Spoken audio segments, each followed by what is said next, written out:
Autour d'une équipe de consultants, retour sur des résultats, sur un quiz, un débat, un coup de cœur, un coup de gueule de la culture foot.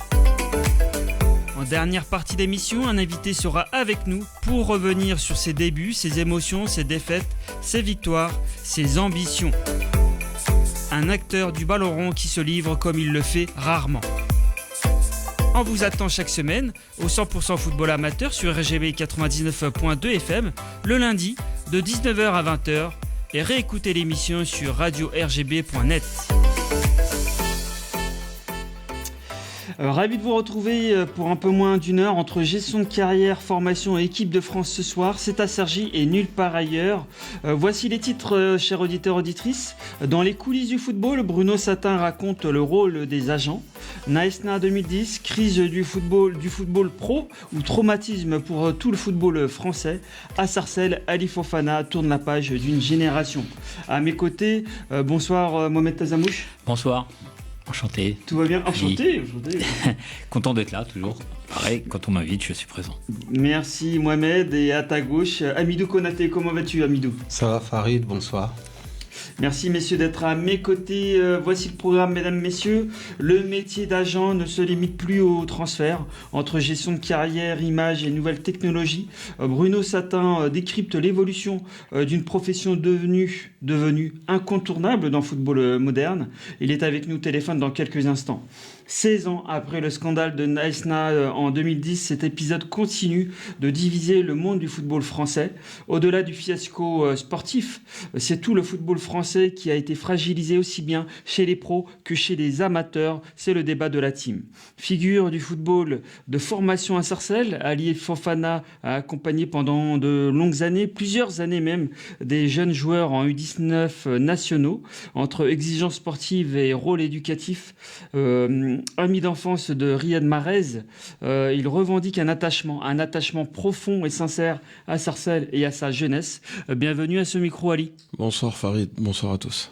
Merci d'avoir accepté l'invitation. Avec Axel et Damien à la technique, c'est le 37e numéro de la saison. C'est parti, le 100% football amateur. Le 100% football amateur, culture foot. Il conseille, il négocie, il organise, il aide. L'agent de joueur est devenu un acteur incontournable du football moderne. Nous avons le plaisir d'avoir au téléphone Bruno Satin. Allô ? Oui, bonsoir. Bonsoir Bruno, merci d'avoir accepté l'invitation. J'aimerais peut-être rentrer tout de suite dans le vif du sujet. Comment pourriez-vous définir aujourd'hui le rôle d'un agent de football moderne ? Disons que c'est assez large. Parce que effectivement, il y a beaucoup de missions qu'un agent doit remplir, il peut remplir. Et effectivement, aujourd'hui, il y a énormément d'aspects qu'il faut tenter de maîtriser. Donc, c'est quelque chose. C'est une palette assez large à la fois de compétences, d'expérience, de réseau. Donc, il faut un ensemble de paramètres, essayer de les réunir et puis essayer d'accompagner au mieux, d'assister au mieux à la fois le joueur, la famille. Et donc, c'est ça qui fait toute la complexité aujourd'hui de notre activité. Exactement, et c'est pas simple lorsqu'on vous entend. En quoi le métier a-t-il changé depuis vos débuts ? Bon, en réalité, ce qui a énormément changé, c'est que il y a énormément de gens et de jeunes et de familles qui pensent que le jeune ou sa famille pense qu'il a un potentiel pour devenir un joueur professionnel. On sait que la concurrence est extrêmement relevée. Il y a beaucoup de jeunes joueurs très talentueux et on s'aperçoit que maintenant tout l'aspect détection, observation, scouting se fait de plus en plus jeune. Et donc ça a un petit peu modifié pour moi le cadre que ça aurait dû rester, dans le sens où cette notion de plaisir, le fait d'être ensemble, de jouer avec ses copains. J'ai l'impression qu'il a un petit peu, enfin, il a beaucoup évolué dans le sens où c'est la course et il faut impérativement des fois dès les U12, U13, U14, il faut avoir la possibilité de se faire voir, de faire des essais. Et donc aussi malheureusement, j'ai envie de dire, les clubs amateurs sont partie prenante dans cette course en avant, quoi. Pour essayer de promouvoir rapidement leurs meilleurs jeunes. Mais Bruno, c'est intéressant ce que vous dites, mais à qui la faute alors? C'est la faute au football amateur, aux agents, à la société, à qui la faute? Parce que comme vous le dites, maintenant on essaie de dénicher très très rapidement, trop tôt la pépite, dès les plus petits dans l'école de foot. À qui la faute? Je dirais que la faute, bon, comme toujours, c'est un petit peu réparti entre toutes les entités, hein. Donc aujourd'hui, oui, bien sûr, c'est un phénomène qui est extrêmement présent, notamment en région parisienne, puisqu'on sait que le bassin de l'Île-de-France, c'est là où il y a le plus, globalement, en densité, c'est là où il y a le plus de talent. Donc tous les clubs professionnels ont des recruteurs, ont des observateurs. Pas toujours des salariés du club, mais au moins des gens qui leur font des retours sur ce qu'ils voient. Et donc, tous les terrains de jeunes, enfin, je veux dire, votre intervenant du club de Sarcelles doit en voir un paquet. Donc, je sais qu'ils ont... J'étais à Sarcelles il y a 2 ou 3 semaines. Donc, Oui, d'accord avec vous. Voilà, j'étais là-bas pour voir un match de jeunes.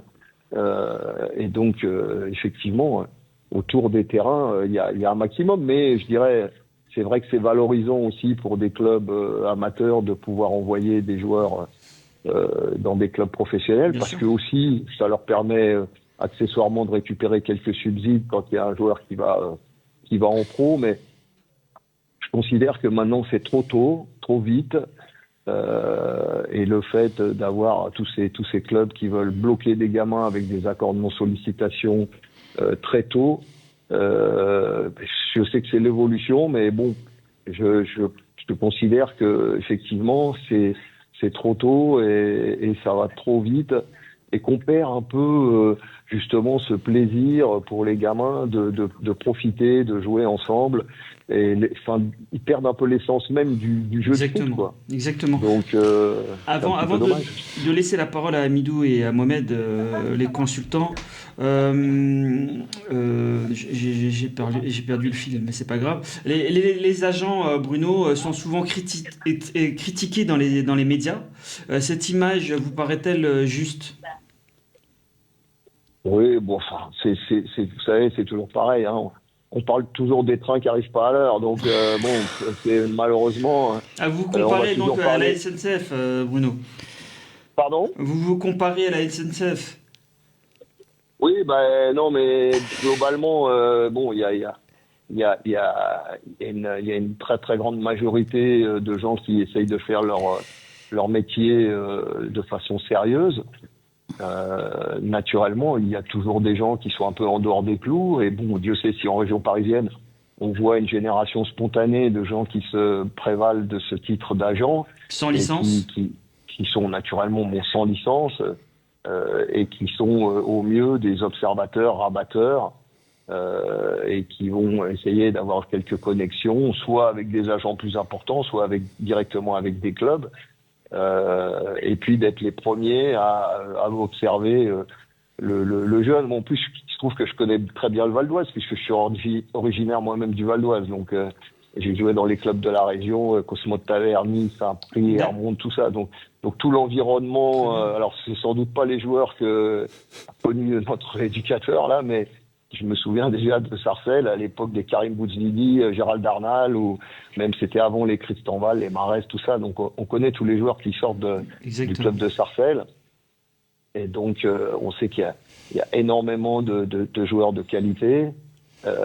Mais bon, on a envie d'espérer, en tout cas, c'est qu'ils profitent encore du fait d'être ensemble, de profiter de ces moments-là, de partager des moments dans le vestiaire. Exactement. Et le puis, plaisir avant tout.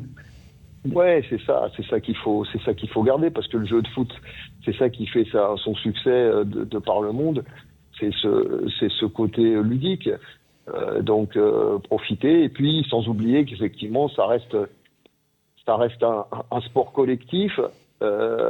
Et aujourd'hui, on a tendance tellement à vouloir développer l'individu joueur qu'on a sans doute perdu dans leur plus jeune âge un petit peu ces qualités d'équipe, de notion d'équipe, parce que tout le monde est dans la performance individuelle. Il faut être meilleur que le voisin pour pouvoir se démarquer et se montrer, quoi. Exactement. On va un peu trop vite en besogne. Je laisse la parole à Mohamed. Bonjour Bruno. Bonjour. Ça fait des années que tu fais ce métier. Au-delà de la qualité individuelle des joueurs que tu as pu rencontrer pendant toutes ces décennies, est-ce que le plus gros changement aujourd'hui, c'est l'environnement? Parce qu'on sait maintenant que le gamin, comme tu le disais, il y a le plaisir, mais le gamin, lui, avant d'avoir ce plaisir-là, il a déjà des gens autour de lui qui s'occupent de lui, que ça soit son entraîneur des U8 à l'époque où il était en U8, ou l'oncle, ou la tante, ou le grand-père. Donc, quelle est la plus grosse difficulté aujourd'hui, toi qui as connu au début le vrai agent, et aujourd'hui l'agent, mais qui est obligé de négocier avec beaucoup de monde? Comment tu peux nous retracer un peu ce parcours de tant d'années avec cette évolution énorme qu'il y a le football aujourd'hui, dans le milieu du football aujourd'hui? La chose qui a naturellement beaucoup évolué, c'est cette omniprésence de l'argent, ces montants qui se sont développés au fur et à mesure des années. Bon, moi, quand j'ai commencé, c'était la fin des années 80, donc ça remonte un petit peu. Donc, et il y avait beaucoup moins d'argent. On parlait beaucoup moins d'argent pour les jeunes. Et déjà, le fait de pouvoir rentrer dans un club pro, c'était un aboutissement, mais c'était réservé à quelques-uns. Aujourd'hui, on a effectivement beaucoup d'intervenants, on veut dire, divers et variés. Effectivement, ça va de l'éducateur de club qui a vu qu'il y avait un jeune qui était fort et qui va essayer de garder la main un peu dessus d'une façon ou d'une autre pour rester dans la suite de la carrière du joueur, si en tout cas ça fonctionne bien, quoi. Donc ça c'est un paramètre totalement nouveau. Le joueur finalement aujourd'hui actuel, Bruno, est trop entouré. Ouais, bon, en réalité, le problème c'est que il n'est pas trop entouré. Quand il est très jeune, il est souvent mal entouré parce que, en plus il y a le côté, la loi en tout cas ne permet normalement de pouvoir gagner de l'argent qu'à partir du moment où le joueur est majeur. Oui. Donc on s'aperçoit que en réalité il y a une agitation autour du joueur qui vient bien avant la majorité, quoi. Donc c'est l'évolution et tout le monde en tient compte parce qu'il faut détecter le plus vite possible, le plus tôt possible, faire venir, nouer des relations privilégiées. Donc je sais que notre ami de Sartène avait même un accord de collaboration avec Offenheim, puisque je trouve que j'ai un joueur à Offenheim, mais donc j'ai discuté récemment avec les gens là.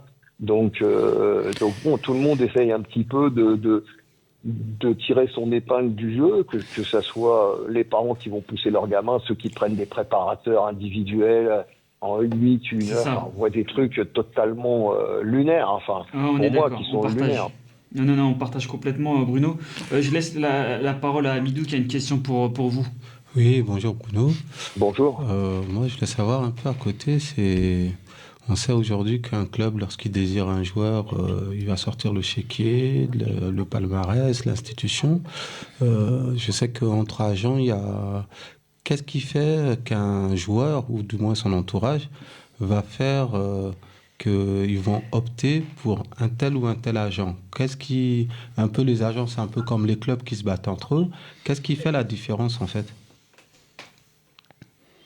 Il y a plusieurs éléments. Il y a le moment où effectivement on va commencer à observer un joueur, à se rapprocher de sa famille, puisque là on parle de joueurs forcément mineurs, donc on va se mettre en contact avec les parents et voir un petit peu ce qu'ils ont en tête. Et bon, forcément, les plus talentueux seront démarchés rapidement par des gens.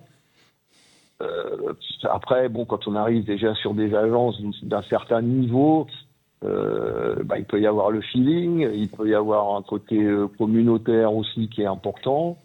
Et puis après, c'est les connexions individuelles. Après, quand on parle de joueurs qui sont déjà un peu confirmés dans la profession, on va dire que c'est déjà des joueurs qui ont joué en professionnel. Bon, ce qui fait la différence, c'est la force un petit peu de l'agent, c'est le réseau. Et quel a été votre plus gros coup, Bruno, durant votre carrière jusqu'à aujourd'hui? Ça fait 38 ans maintenant que je fais ça, donc j'ai fait quelques bons dossiers, mais bon, pour les joueurs les plus connus, parce que bon, j'ai dirigé pendant 15 ans la filiale, la division football de IMG McCormack, donc on avait des joueurs comme Kun Agüero, Gérard Piqué, Isco au Real Madrid, enfin on a eu des très grands joueurs. Et après, bon, je fais beaucoup de transferts, j'ai mis Pogba la première fois à Manchester, ou des choses comme ça, donc bon, et puis bon, plus récemment, des joueurs comme Todibo qui avait au Barça ou Konaté qui est parti à Leipzig, qui était à Sochaux. Enfin, Todibo qui avait démarré, je crois, du côté des Lilas. Exactement, qui était parti après à Toulouse, et puis qui avait une opportunité pour aller au Barça. Donc bon, c'est venu un petit peu tôt parce que forcément, la taille du club, tout, c'était pas forcément facile à appréhender, donc il a fallu un petit peu de temps pour digérer et puis pour revenir dans un niveau qui lui permettait de s'imposer. Et bon, des fois, il faut accepter aussi qu'il y ait des joueurs qui puissent rentrer tout de suite dans le top niveau, puis il y en a d'autres, il faut digérer un petit peu tout ça. Et c'est un petit peu moins facile. Exactement. Avant de laisser la parole de nouveau à Midou et à Mohamed, moi j'aimerais vous poser 3 petites questions d'actualité et vous y répondez le plus franchement, Bruno, si c'est possible. Kylian Mbappé doit-il rester au Real? Kylian Mbappé doit-il rester au Real? Sincèrement, il y a un peu d'agitation, forcément, parce que c'est Kylian, parce que c'est le joueur vedette. C'est capitaine de l'équipe de France. Capitaine de l'équipe de France. Bon, aujourd'hui, il y a un peu de buzz négatif sur le fait que, à part l'équipe de France qu'il a fait gagner en 2018, malheureusement, les équipes dans lesquelles il a évolué, il n'aura pas permis de gagner des titres majeurs. Et donc, il y a un peu une fixette là-dessus. Après, c'est un garçon qui est extrêmement fort mentalement. Là, il se fait critiquer par tout le monde, mais il a quand même mis 40 buts dans l'année. Exactement. Donc, pour quelqu'un qui est très critiqué, on oublie vite. Oui, et puis j'ai le sentiment que, comme il a beaucoup d'amour-propre, je suis intimement persuadé qu'il va faire une Coupe du Monde top niveau et qu'il va, avec les copains qu'il y a autour de lui. Mais d'ailleurs, autour de lui, il y a un certain Ousmane Dembélé, Ballon d'Or. Il vise peut-être un deuxième Ballon d'Or et puis forcément une nouvelle étoile avec l'équipe de France. Il doit rester au Paris Saint-Germain, selon vous? Il doit, de toute façon, avec les Qataris, on a pu observer que si le club souhaite qu'il s'en aille, il va partir. Mais quand ils ont envie de le garder, ils font ce qu'il faut pour qu'il reste au PSG. Et c'est vrai qu'au Paris Saint-Germain, on n'est pas trop mal loti. Je redonne la parole à Mohamed. Est-ce qu'aujourd'hui, on peut réussir sans agent? Très bonne question. Oui, je veux dire, encore une fois, on voit des joueurs qui sont accompagnés par quelqu'un de leur entourage. Alors maintenant, on a beaucoup de parents qui sont très impliqués. Effectivement, lorsque on parle d'un joueur qui est déjà arrivé à un niveau exceptionnel, le nombre de clubs qui peuvent éventuellement être intéressés par ces services sont limités. Donc, on peut imaginer que ça puisse être le cas, mais on s'aperçoit aussi qu'il y a beaucoup de joueurs qui sont très talentueux et qui font des carrières en deçà de ce qu'ils devraient faire. Parce que justement, ils n'ont pas fait les bons choix au bon moment. On a voulu aller trop vite des fois. Et donc, c'est en cela que c'est mieux d'être accompagné par un professionnel. Je veux dire, j'avais une remarque à ce sujet-là concernant, par exemple, Rabiot.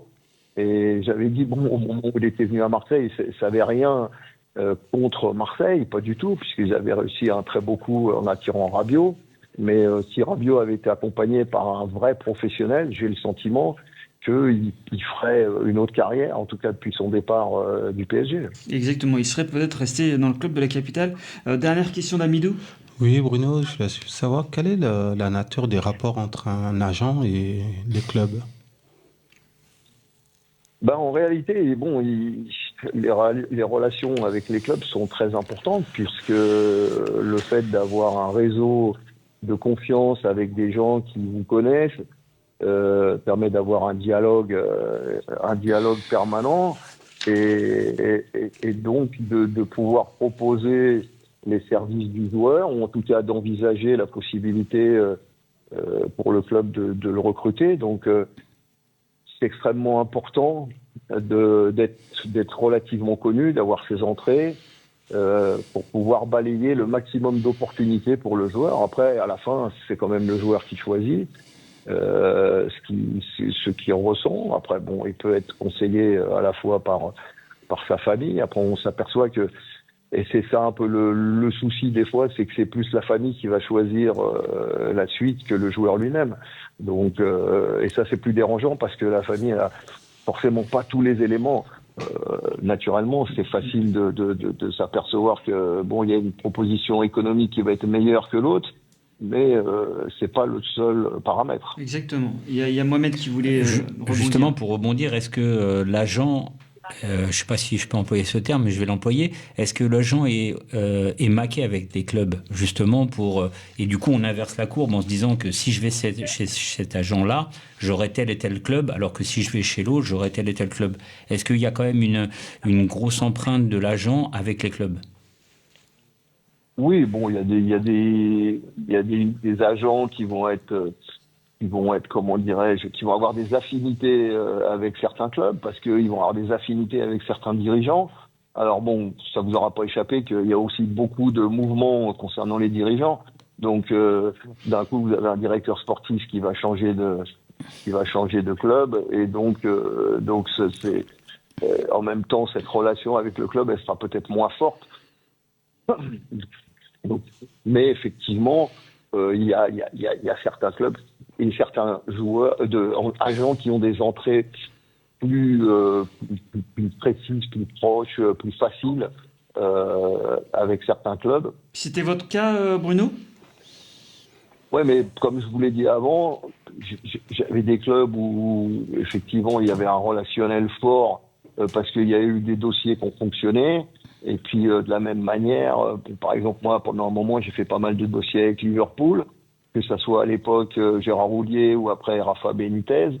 Bon, quand Rafa Benitez change de club, effectivement, bon, il va à Naples. Il se trouve que j'ai aussi fait quelques bons dossiers avec Naples, comme Koulibaly par exemple. Mais donc c'est plus avec les personnes que vous avez un relationnel. Le club, bon, quand vous êtes comporté correctement et normalement, oui, vous allez garder la relation, mais c'est vraiment les gens. Moi, j'ai fait beaucoup de dossiers aussi avec Manchester United à l'époque parce que j'avais une relation proche, personnelle avec Sir Alex Ferguson. Et bon, ça m'a permis facilite, en effet. Ouais, disons qu'à l'époque, en fait, il y avait, surtout en Angleterre, il y avait cette notion du manager qui décidait tout. Exactement. Dans un club. Aujourd'hui, ça a beaucoup évolué. Il y a tous des départements sportifs avec des data analyses, vidéo analyses, des gens qui interviennent plus sur le recrutement que simplement une relation qu'on peut avoir avec le manager. C'est bien dommage. Il faut que l'humain reste primordial, encore plus dans le milieu du football. Merci Bruno d'avoir répondu à toutes nos questions. Plaisir. C'était vraiment très intéressant. Merci de votre disponibilité. Et puis on espère à très bientôt sur les ondes de RGB 99.2 FM. Merci à vous. Merci Bruno, au revoir. Hop, on peut enlever nos casques, messieurs, c'était vraiment très intéressant. Merci à lui et merci à vous, messieurs, pour les bonnes questions. Il est 19h, bientôt 27. Si vous nous rejoignez, soyez le bienvenu au 100% football amateur. On va passer à la Coupe du Monde en 2010. Le 100% football amateur, le débat. Entre crise de vestiaire, choc médiatique et perte de repères, collectif Naïsna est devenu un symbole. On va en parler dans le débat avec la team. Messieurs Mohamed, Hamidou, et je donnerai la parole également à Ali. Naïsna est avant tout un échec sportif de l'équipe de France ou un symptôme d'un problème plus profond du football français, Hamidou? Je dirais qu'il faut recontextualiser l'événement.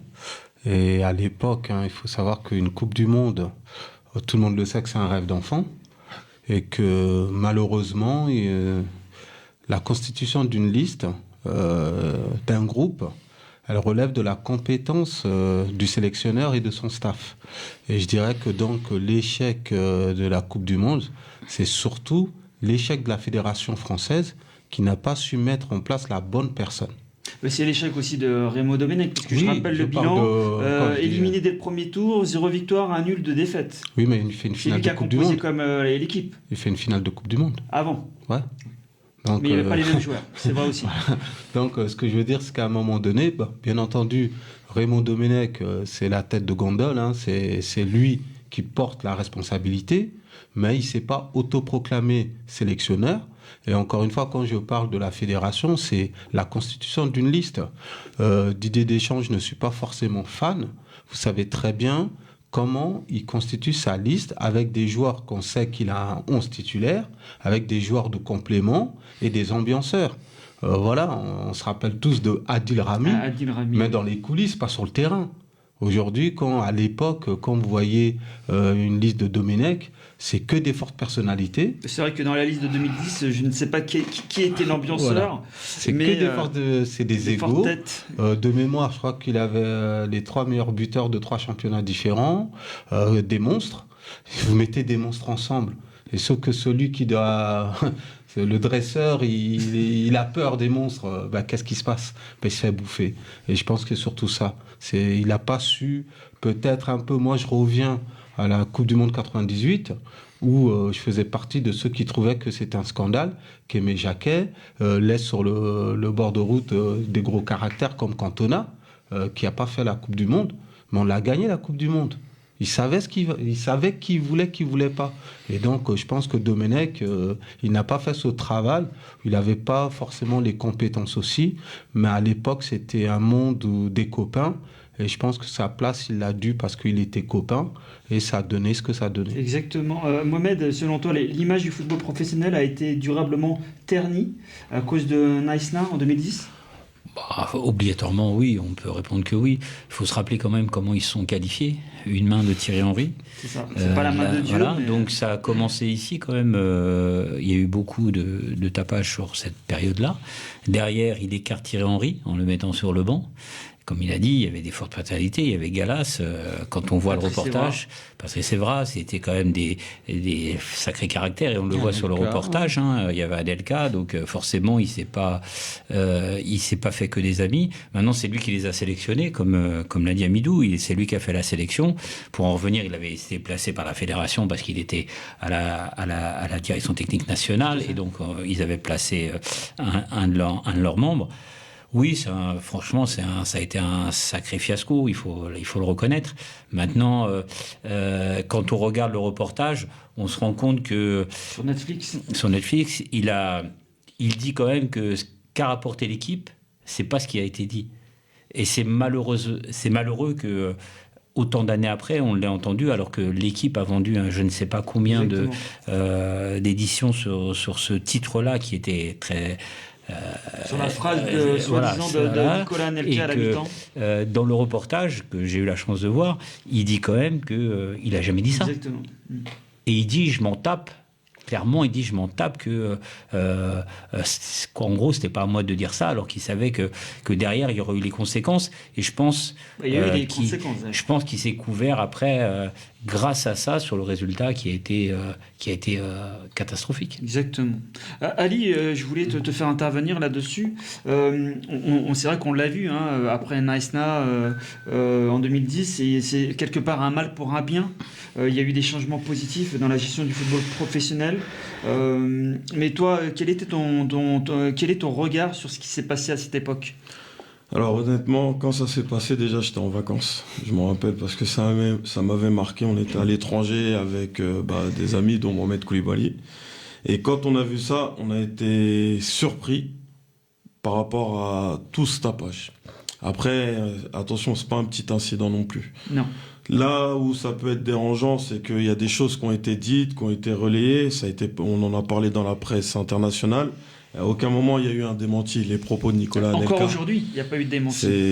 C'est dommage parce que pendant plus de 10 ans, on pensait qu'il avait dit ça, Exactement. alors qu'un petit communiqué, ça aurait pu démentir. Après, il y a quelque chose qu'il ne faut pas oublier, c'est que quand Naïsna arrive, l'équipe de France sportivement, ça ne va pas du tout. On a parlé de la qualification. Avant ça, Domenech, il était archi décrié. Malheureusement ou heureusement, il a continué et on a vu, c'est un peu le résultat de la Fédération française de football. C'est vrai.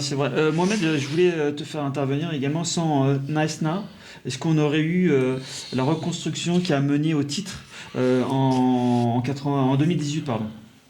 Bon, ils sont servis de ça pour le faire. Effectivement, ils sont servis de ça pour le faire, puisque derrière, ils ont enchaîné, ils enchaînent encore de très très bonnes périodes en ayant changé plusieurs fois de sélectionneur, en ne restant pas automatiquement un membre de la DTN, alors que jusqu'à cette époque-là, c'était ce qui était prévu. Donc non, ils ont apporté du sang neuf. Ça a servi, bien évidemment. Je pense que comme les années d'Aimé Jacquet ont servi aussi, puisqu'il faut reconnaître qu'ils sont quand même champions du monde, de finale, donc des titres de champion d'Europe depuis. Donc c'est vrai que depuis 30 ans, le football français marche très très très bien, mais avec un potentiel aussi. Quand on voit aujourd'hui le potentiel offensif qu'a Didier Deschamps, il faut dire merci à des gars comme notre invité qui forme et qui aujourd'hui, on le voit, à un moment donné, l'équipe de France était quasiment plus de 60% de la région parisienne. Oui. Donc il faut remercier tous ces éducateurs qui ne sont pas souvent mis en vitrine, mais qui donnent la base du football français et encore plus francilien. Donc oui, ça a servi. Obligatoirement, ça a servi parce que ils ont revu la façon de travailler, et puis ils ont pris des hommes, ils avaient pris Laurent Blanc de mémoire. Oui. Voilà, ils ont pris Laurent Blanc, donc forcément après il y a eu Santini. C'était avant Laurent Blanc, et après c'était Deschamps. Donc voilà, et puis deux grosses personnalités qui ont réussi, et puis peut-être demain Zidane. Donc on voit que les trois derniers sélectionnaires, ça a été des grosses personnalités du football français, de la réussite du football du monde et la réussite du football français. Amidou, dernière question pour clore ce débat. Tu penses que le football amateur a été quand même impacté de cette affaire ? Oui, mais je pense que ce sera plutôt impacté de façon positive, parce que quand même, c'est à partir de là aussi qu'il y a eu un regard où ils se sont tournés aussi sur le monde amateur, parce que le vivier, on l'a dit, on le répète, c'est le vivier l'Île-de-France, voilà, donc le talent, il est toujours là, et c'est là aussi que les budgets, les regards, les clubs aussi de football amateur ont eu quand même pas mal de retombées financières, ont eu le temps de travailler, ont été valorisés, et du coup maintenant je pense qu'il y a un lien qui se crée entre le monde amateur et le monde professionnel. La qualité des éducateurs a été reconnu parce que maintenant il y a toute une structure, un parcours de diplôme, etc. Aussi une valorisation financière. Donc je pense que oui, c'était plutôt dans le bon sens. Un mal pour un bien. Oui. Et donc maintenant, attendons, dans quelques jours, on va connaître cette nouvelle Coupe du Monde dans 3 pays différents. On verra ce que va donner l'équipe de France sous Didier Deschamps, sachant que c'est sa dernière Coupe du Monde. Merci messieurs, toujours en compagnie de Mohamed et d'Amidou. On termine avec l'ami de Mahrez. Le 100% football amateur, l'interview. Après 11 saisons, il tourne une page avec son club de cœur Sarcelles. Il nous fait le plaisir d'être avec nous en plateau. Ali Fofana, tout va bien ? Tout se passe bien. Tout se passe bien ? Ouais, c'est parfait. Après cette saison en U19 NAS, Ali, est-ce que tu es éreinté comme jamais ? C'était une saison éprouvante. Mais ça fait quelques années où on s'est beaucoup investi au club. Après, on a besoin aussi de couper un peu et d'avoir un peu de repos. Mais est-ce que, parce que je l'ai vu sur tes réseaux sociaux, tu as pris la décision d'arrêter cette saison, en tout cas avec Sarcelles. Tu nous diras si peut-être tu envisages autre chose, mais émotionnellement, est-ce que ça a été plus compliqué de finir cette saison après avoir pris cette décision ? Non, c'était pas plus compliqué parce je suis quand même attaché au club, on est investi dans le projet. Après, ce qu'il faut retenir aussi, c'est que ces dernières années, on a, avec toutes les personnes qui interviennent au club, on a réussi à développer le club de manière positive.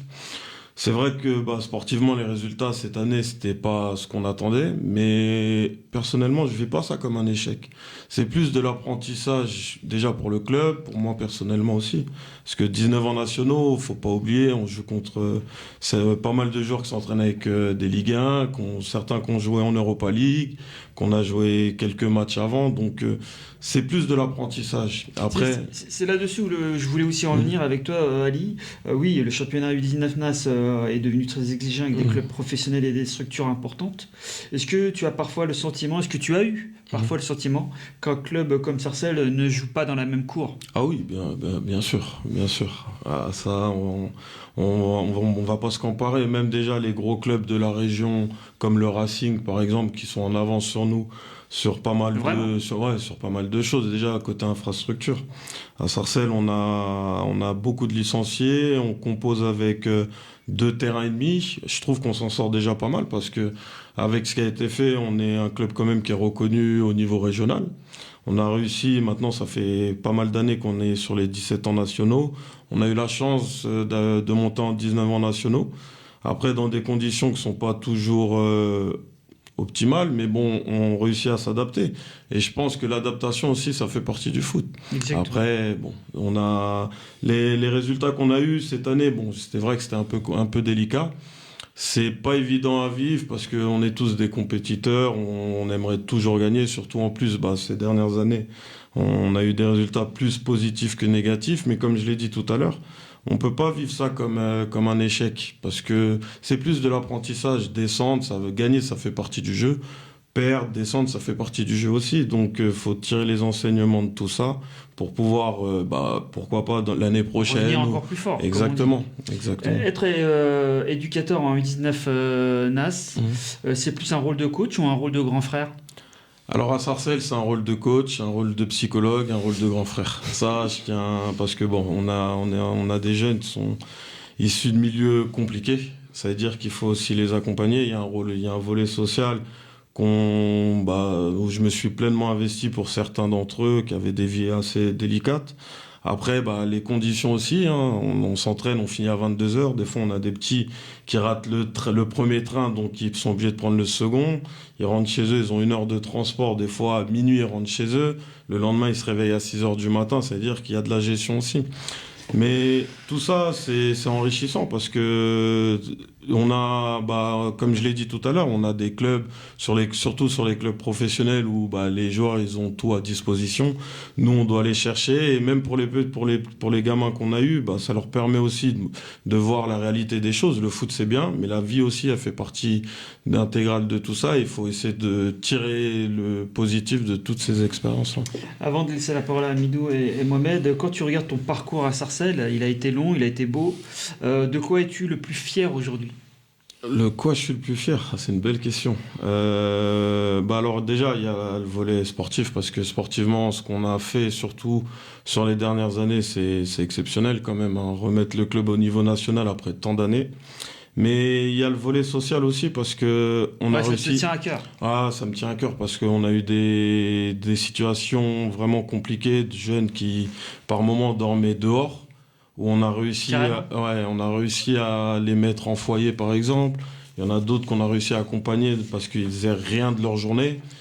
Ça veut dire que ça aussi, ça reste une belle réussite. Après, c'est global, c'est général. C'est général. En tout cas, bravo Ali, et je laisse la parole à Mohamed. Les seniors descendent, les 19 descendent.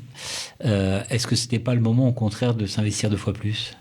C'était le moment de s'investir 2 fois plus, mais je pense que ce qui a été fait déjà au club, on l'a pas articulé autour de certaines personnes. On l'a articulé de manière où le jour où il y en a un qui a besoin de prendre du recul, ou 2 qui ont besoin de prendre du recul, d'autres pourront suivre. Anticipé. Voilà, c'est ça. Par exemple, je vais prendre l'exemple du directeur technique Mohamed, qui est entraîné au club, qui a eu son parcours après au FC 93 et à Chantilly, qui a pris du recul, mais ça n'a pas empêché le club de tourner et de fonctionner de la meilleure des manières.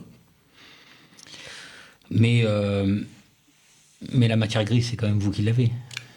On a la matière grise. Maintenant, nous, on a mis un rôle où on accompagne les éducateurs. Alors forcément, moi, j'ai quand même beaucoup d'expérience maintenant. Ça fait bientôt 23 ans que j'entraîne. C'est sûr que le petit jeune qui vient d'avoir les diplômes, il n'a pas cette expérience-là. Mais moi, je prends du recul avec le club, mais j'ai toujours ce lien avec les éducateurs pour les accompagner. Je pense qu'aussi, à un moment donné, moi, je prends mon cas personnel, j'ai accompli ce que je pouvais accomplir au club. Je dis pas que c'est fini, on sait pas de quoi demain est fait.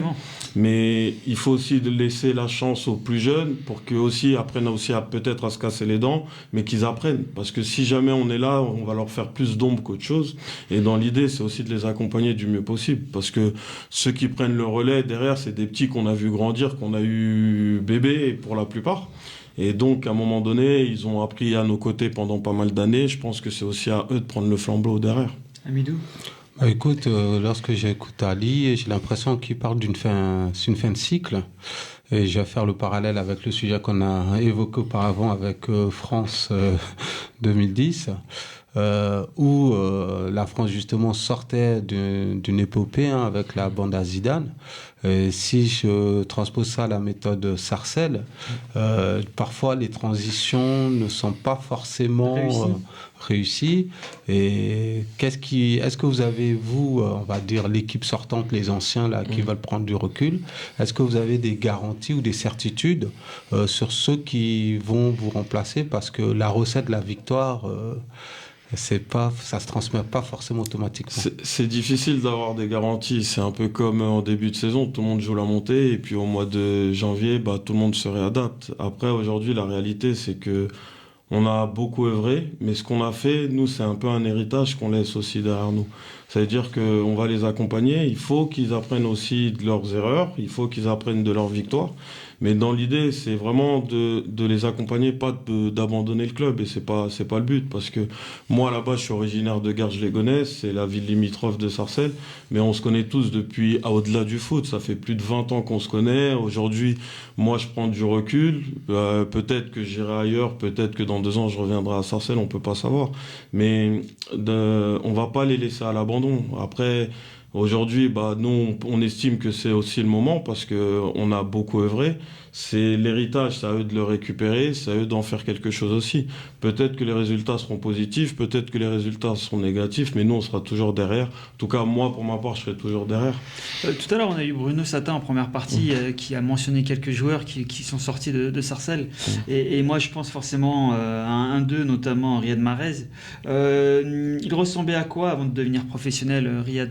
Alors Riyad, c'est particulier parce que depuis, j'ai un souvenir de lui, il avait 14 ans, tous ses potes partaient en centre de formation, il disait vous inquiétez pas, je serai pro. On lui a dit ouais mais essaye déjà de t'imposer à Sarcelles parce que à Sarcelles à cette époque-là il jouait en équipe B mais il avait une grande confiance en lui. Ça c'est déjà un premier point et deuxième point c'était un bosseur. C'était un bosseur, il savait qu'à un moment donné ça allait arriver. Il faut provoquer sa chance parce que ça fait partie du jeu mais il y a aussi du travail. Et aujourd'hui, c'est ce qui se perd. Je pense que les anciennes générations vont dire que déjà avec nous, ça se perdait un peu. Là, nous, on voit aussi qu'il y a un choc générationnel aussi, où on pense que tout peut arriver en tombant du ciel. Il y a de la chance, c'est une chose, mais il y a aussi du travail. Et après, lui, il a fait preuve d'abnégation, il a eu ce petit brin de chance. Il est tombé sur les personnes qui ont réussi à l'accompagner et aujourd'hui, il est ce qu'il est. Exactement. Votre relation a-t-elle changé avec le temps depuis son succès international mondial ? Non, pas du tout. La preuve en est, c'est qu'en début de saison, je me rappelle, j'étais en stage de préparation avec les 19 ans nationaux. Et il y a mon entraîneur des gardiens qui m'a dit ce serait bien qu'on sensibilise un peu les joueurs, les nouveaux joueurs surtout, pour qu'ils aient des messages d'encouragement. Et donc après j'en ai parlé à Riyad, il m'a fait une petite vidéo très rapidement, une longue vidéo, mais au départ parce que souvent on disait mais je le connais pas lui, je le connais pas, et dès qu'il y a eu Riyad, tout le monde s'est arrêté. Tout le monde a écouté, mais bon, ça n'a pas beaucoup marché puisqu'on est descendu. En tout cas, c'est un sacré clin d'œil de sa part. Avant de laisser de nouveau la parole à Mohamed et Hamidou, c'est vrai que là, on en parlait dans le débat, dans quelques jours, il y a une nouvelle Coupe du Monde. Pour Riyad Mahrez, je crois que c'est sa deuxième participation en Coupe du Monde. Est-il optimiste pour le peuple algérien ? Il est obligé d'être optimiste. Après, je sais qu'en Algérie, il était décrié, surtout par rapport aux dernières performances, mais bon, ça reste quand même un compétiteur. Pour le connaître un petit peu et pour avoir échangé avec lui, c'est quelqu'un qui a une grande force mentale. Ça veut dire que je pars du principe dos au mur, et quand on est critiqué, on peut que avancer. Donc moi je suis optimiste, je pense qu'il réalisera une grande compétition, n'en déplaise à certains supporters, mais en tout cas il sera là et je pense qu'il sera performant. Je l'espère en tout cas. S'il est performant, l'Algérie le sera également. Je laisse la parole à Mohamed. Quel est ton avenir ? Quand on a fait autant d'années à Sarcelles, est-ce qu'on se voit dans un club concurrent ou un club pas forcément concurrent? Quand je parlais de concurrent, c'est limitrophe à Sarcelles. Et est-ce que tu te vois refaire ce que tu as fait ces dernières années dans un autre club? Le foot, il y a le foot des jeunes et il y a le foot des adultes. C'est deux choses totalement différentes. La chance que j'ai eue, c'est que je suis tombé sur une génération qui me convenait. C'était pas la meilleure du club, en tout cas c'est pas l'une des meilleures générations qu'on a eues dernièrement, mais ils ont vite compris les principes. On a réussi à avoir les résultats. Aujourd'hui, je suis fermé à rien. Je suis ouvert. Si jamais, comme je l'ai dit tout à l'heure, si jamais je dois repartir sur un nouveau projet, pourquoi pas. Préférence chez les adultes, parce que quand tu as goûté chez les jeunes à Sarcelles, c'est difficile parce que c'est magnifique, hein, Sarcelles. Tu as des jeunes qui te ressemblent, qui ont vécu un peu la même chose que toi. Ça veut dire que c'est beaucoup plus simple de les ramener là où tu as envie de les amener. Et c'est pour ça que ça a marché. Maintenant, je suis fermé à rien du tout. Je peux revenir à Sarcelles l'année prochaine, dans 2 ans, dans 3 ans, peu importe. Comme je peux aller à côté, là où je verrai que ma présence, elle est désirée. Là où je verrai que je pourrais m'investir. Là où je verrai que je pourrais réussir des grandes choses, on verra bien. Et comme je dis encore une fois, la réalité d'aujourd'hui, elle est différente de demain. C'est vrai. Hamidou. Et est-ce que tu as une exigence de niveau par rapport au club qui pourrait te solliciter? Non, j'ai pas d'exigence particulière, hein. Pour info, à Sarcelles, je l'avais dit dans mon message quand j'ai arrêté, j'ai entraîné des U16 D1 par exemple, pour me retrouver quelques années après avec des 17 ans nationaux. Ça veut dire que je regarde la viabilité du projet, je regarde aussi le club et la structure, parce que ce qu'il faut savoir, c'est que j'étais à Sarcelles, j'étais très bien à Sarcelles. Franchement, en toute honnêteté, j'étais vraiment très bien à Sarcelles. Maintenant, si jamais je suis amené à partir dans un autre club de niveau district, ça me posera pas spécialement de problème. Ou partir à l'étranger comme Bafodé Diakabi à Liverpool. Ouais, j'ai eu des touches avec des clubs étrangers. Et après, l'étranger, c'est pas évident non plus parce que je suis papa de 2 petites filles. Et avec une femme qui me pousse et qui me suit, j'ai déjà cette chance-là, mais c'est pas évident parce que partir à l'étranger, c'est une nouvelle organisation aussi. C'est vrai, et tout à l'heure je parlais de Riyad Mahrez, forcément idole, modèle, mais est-ce que les jeunes que tu as pu coacher le prenaient comme modèle ou pas forcément? C'est une super question, parce que les nouvelles générations, ils ne prennent pas du tout pour modèle. Par contre... Pourquoi Parce que la société, elle a changé. Maintenant, chacun veut écrire sa propre histoire. Je l'entends aussi, mais quand on leur explique qu'on a des exemples, que lui a fait ci, Tu t'attends peut-être des fois par moment des petites réactions, des petites choses comme ça, mais tu le vois pas. Je sais que j'entraînais la génération 2000, 2001, 2002, eux le prenaient pour modèle. Après, bon, aussi la facilité, c'est que par moment on le voyait plus facilement au stade. Depuis après, quand il arrivait, c'était l'époque où il jouait à Leicester déjà. D'accord. Il était un peu plus accessible. Après, bon, il y a eu l'époque Manchester City. C'était un peu plus compliqué parce que dès qu'il sortait, il y avait une foule, donc on le voyait un peu moins au stade et il était un peu moins en contact avec certains joueurs. Pour terminer, Ali, j'aimerais te faire réagir. On l'a vu dernièrement sur les réseaux sociaux, il y a eu l'agression d'un petit garçon de 9 ans lors d'un tournoi de foot dans le Pas-de-Calais. Bon, ça a fait le buzz sur les réseaux sociaux. Comment tu expliques cette violence autour des terrains? Est-ce qu'elle a toujours existé? Il y a toujours eu de la violence, ça c'est indéniable, sauf qu'aujourd'hui elle est différente. Parce que je pense... Elle est filmée. Déjà elle est filmée, déjà dans un premier temps, mais je pense qu'aussi elle est conditionnée par pas mal de choses. T'as déjà certains éducateurs qui, sans s'en rendre compte, ça peut être sur des catégories U10, U13, qui vont mettre un maximum de pression, sauf que un gamin de 12 ans, il n'est pas en capacité à contrôler, à gérer ses émotions, des fois dans la plupart des cas. Et donc là, on a vu la réaction. Par contre, pour revenir sur l'incident, quand j'ai eu en tout cas des échos de l'incident, je savais déjà que la vérité, elle avait été modifiée. J'en étais persuadé parce que j'ai des amis au club de Creil. Je vois un peu aussi comment ils travaillent. Après, attention, on ne sait jamais qu'est-ce qui peut se passer. Mais je le savais. Et après, bon, si on regarde bien cette histoire, c'est un peu comme Naïsna. Il y a eu des reprises politiques. Et donc après, ça part dans tous les sens. Donc peut-être qu'aujourd'hui, le problème de la société, c'est peut-être les politiques. Malheureusement, je pense que... Et c'est dommage qu'ils n'ont pas donné... ils n'ont pas rétabli la vérité auprès de Créteil, parce que... De Creil, parce que... ils sont quand même passés sur BFM pour dire qu'ils étaient incriminés, mais BFM s'est pas excusé auprès du club par rapport à ce qui s'est passé. Et donc, c'est vraiment dommage. Et dommageable pour le club. Et... j'apporte mon soutien à ce club parce que ils ont rien eu à faire, ils ont rien eu à voir, et à la sortie c'était quand même eux qui étaient insultés. Exactement. Et ils sont restés propres alors qu'ils auraient pu. Et je pense et j'espère qu'ils ont attaqué les différentes personnes. Ça a été fait. Oui, c'est normal. C'est tout à fait normal parce qu'ils ont été sadis, et quand on voit la vidéo 2 jours, ils auraient dû sortir la vidéo le jour même, au moins ça aurait éteint l'incendie, mais c'est vrai que ça a laissé 2 jours de flottement et du coup plusieurs personnes ont récupéré. Les échos que j'ai eus, c'est que même TF1 et France 2 avaient prévu de faire un reportage justement pour ça. Donc s'ils avaient sorti la vidéo 2 jours plus tard, je pense que TF1 et France 2 aussi auraient eu pas mal de problèmes. Ouais. Comme quoi, il faut chercher la vérité, s'informer. Mais heureusement, c'était filmé, parce que si ça n'avait pas été filmé, aujourd'hui, ils en auraient subi les conséquences. Exactement, et certainement été impacté négativement sur le club. Merci Ali d'avoir répondu à toutes nos questions. Donc on ne sait pas trop encore où tu iras la saison prochaine. Non, c'est la question en ce moment que beaucoup se posent. Je ne sais pas du tout. C'est la période des transferts. Oui. Et si tu as besoin, je peux te laisser le numéro de Bruno Sapin, il peut s'occuper de toi. Merci.